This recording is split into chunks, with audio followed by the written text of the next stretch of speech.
Narito na ang Balitang Express sa oras na ito.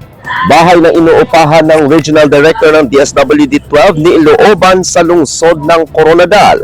Iniimbestigahan ngayon ng mga otoridad ang panluloob sa bahay na inuupahan ni DSWD-12 Regional Director Loreto Caballo Jr. sa Agreda Subdivision sa lungsod ng Coronadal, lalawigan ng South Cotabato noong Huwebes ng gabi.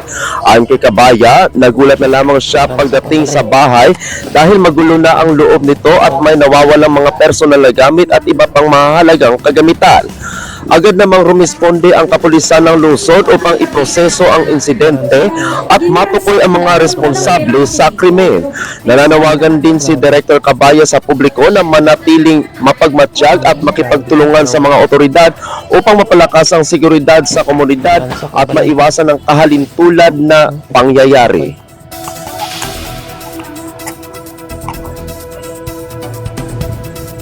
Abangan ang iba pang mga balita mamayang alas 9:30 ng gabi sa Philippine Headlines.